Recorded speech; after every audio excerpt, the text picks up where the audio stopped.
everyone, welcome back to Insider Gyan. Firstly, apologies for not being able to post the last couple of weeks. Life got in the way. But in today's video, we are going to be talking about the difference in the kind of roles offered by the same companies in undergrads versus postgrads.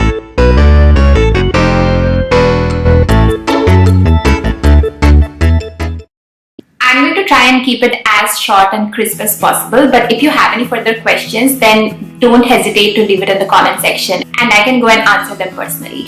But before that, I strongly urge that you subscribe to this channel. There's a red button below. Click and see what happens. Maybe you'll like it. If you want a little bit background about what this channel is all about and the kind of content that I cover in this channel, I'm going to link the introduction video on the screen. You can hit it and you can check out what this channel is all about. So without wasting any more time, let's get into today's video. The reason why I'm making this video because when I was in undergrad, I was always confused that okay, McKinsey hires from my college, they also hire MBAs. So what's the different kind of role and why should I be doing MBA if I'm getting into McKinsey right now? Maybe some of you have those questions in your mind as well. So this video is going to clarify all those doubts. Let's begin with consulting first.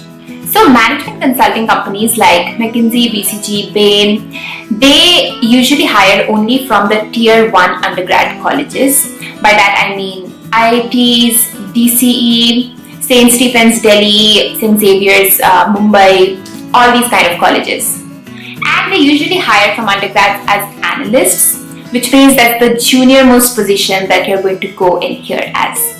While after MBA, they're going to hire you at a senior level, which may be at a consultant level or a senior consultant level. The kind of work that you do is probably going to be similar, but the package is higher and you are supposed to be more client ready, which means that you will probably get a little more exposure to clients when you get hired as an MBA compared to when you get hired as an undergrad. In IT consulting, however, there is a spectrum of roles. So from undergrad colleges, companies like TCS or Wipro would hire you as software developers where you are supposed to do the actual coding. But from MBA colleges, they'll hire you more as a team manager or a product manager role where you are supposed to manage delivery, manage a team, look after resourcing, timelines, etc. etc. Similar situation in both market research and analytics. As an undergrad, you will be hired as an analyst or a business analyst or a research analyst, but as a postgrad, you will be hired as a manager. Moving on to investment banking, most of the Western investment banks hire from the top tier colleges, but almost never these days they'll hire you into which is on an onshore role. For example, you will never be hired to cover Indian markets, but you could be hired from undergrads in an offshore role where there's an Indian office and you are supporting a team that is based in US, Europe, the rest of Asia Pacific like Hong Kong. While from the business schools, they would usually hire for the front-end roles like sales, trading, M&A in the Indian markets, or they'll post you in, say for instance, in Hong Kong to cover the Hong Kong markets or the Asia Pacific markets. So they are more front-end roles versus offshore roles that's offered in undergrads. Indian investment banks would also hire at similar kind of roles, but depending on how competitive their salary is, they hire from different tiers of colleges.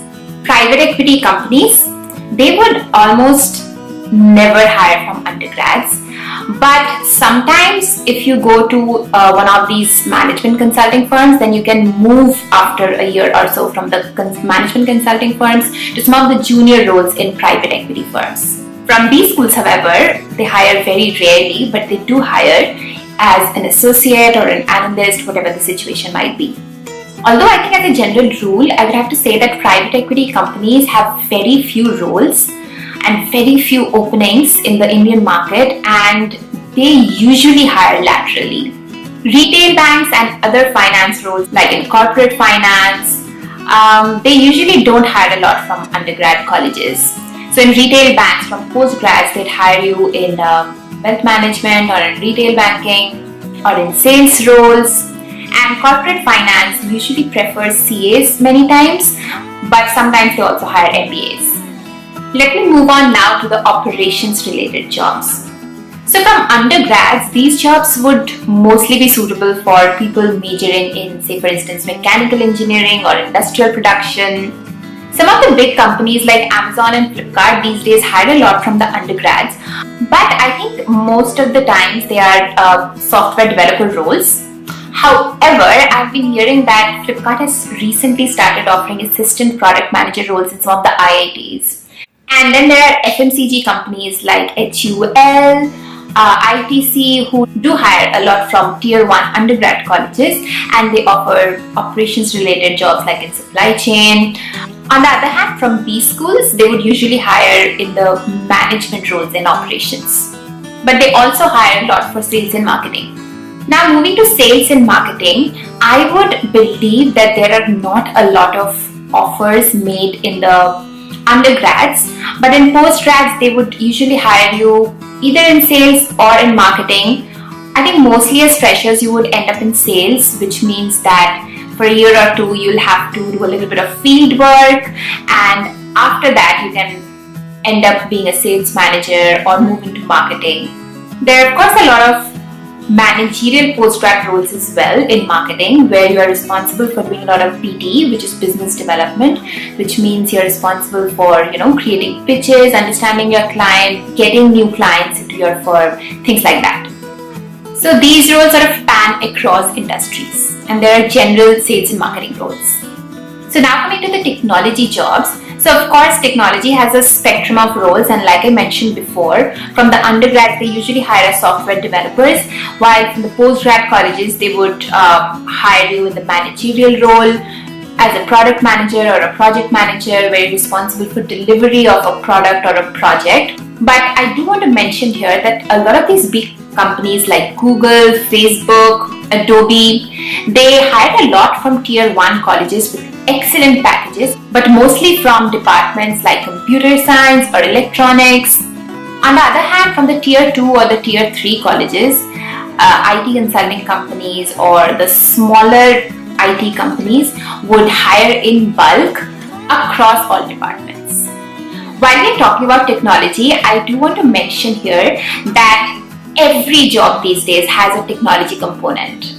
I mean, you might not have to do the actual coding part, but there's a basic level of technology understanding that's necessary in every kind of role these days. So the reason I'm saying this right now is because a lot of you guys might be in colleges, and if there's a Tech 101 course that you can take and educate yourself, then you need to do that right now. I'm not talking a lot about core jobs in this video because they vary a huge spectrum, and I might not be an expert in all of these fields to talk about in this video firstly, and secondly there's so much to talk about that maybe it's better to cover it in another video altogether. So this is going to be it for today's video. I hope you found this video useful in some way. If you did, do not forget to like, share, comment, subscribe. Also, I would request you to share this video with whoever you think might find this video useful. And do subscribe, because that's a huge motivational factor for us to keep going this initiative. And I'm going to see you with the next video hopefully super soon. Till then, bye.